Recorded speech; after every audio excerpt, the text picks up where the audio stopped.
These positive results are a sign of positive momentum in Alberta's economy. Since Budget 2022, energy prices have risen sharply and are boosting activity in the oil and gas sector. Businesses are going ahead with investment plans despite rising costs, while the labour market continues to strengthen. Alberta's government is doubling down on investment attraction and economic growth. By making Alberta the most competitive jurisdiction in which to launch and grow a business, Alberta is attracting job creators who in turn create thousands of new careers.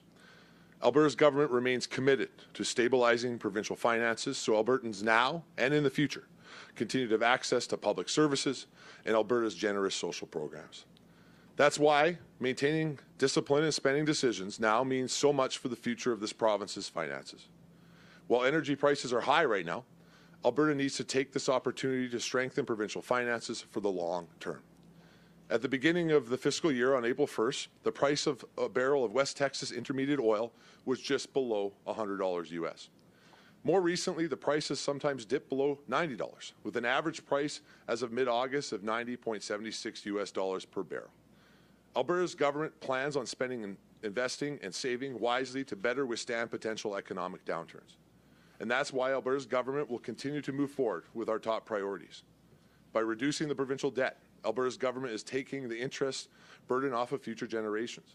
By investing in the Alberta Heritage Saving Trust Fund, Alberta's government is growing a source of financial strength to increase our ability to deal with the inevitable economic ups and downs. And by keeping more money in Albertans' pockets, Alberta's government is helping with the rising cost of day-to-day living and record high inflation.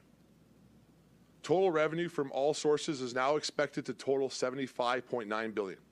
Which is $13.3 billion more than the initial estimates in Budget 2022. A large part of this is as a result of a considerable increase in revenue for non-renewable resources exceeding expectations as the global demand for oil continues to grow. The $28.4 billion in resource revenue, now forecasted for 2022-23, is the highest on record.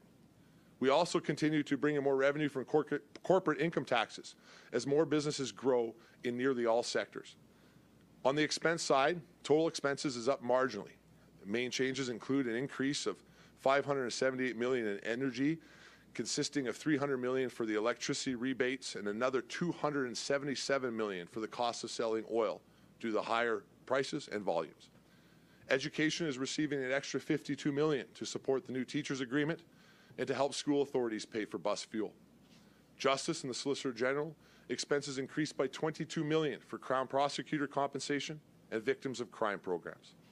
$279 million in the funding the province received from the federal government for the site rehabilitation program is being spent this year instead of next year.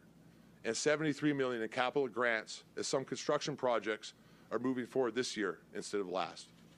With this in play, we have adjusted forecasted expenses in 2022-23 to $62.7 billion, or $635 million higher than budgeted.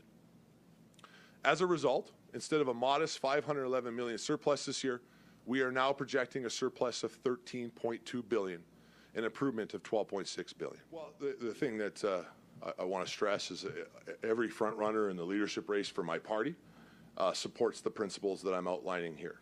These principles also were passed by the majority of the members of the Alberta legislature in this past budget. While there may be some adjustments to ratios and those type of things as we go forward, the reality is that the United Conservative Party, who will remain the government on October 6th, is committed to these principles, which is investing in the future through things like the Heritage Saving Trust Fund, paying down debt, as you see significantly in this announcement today, and investing in affordability items that don't do more harm when it comes to inflation. So I'm very confident today that what we have laid out is supported by the majority of my party and certainly by the majority of the leadership candidates.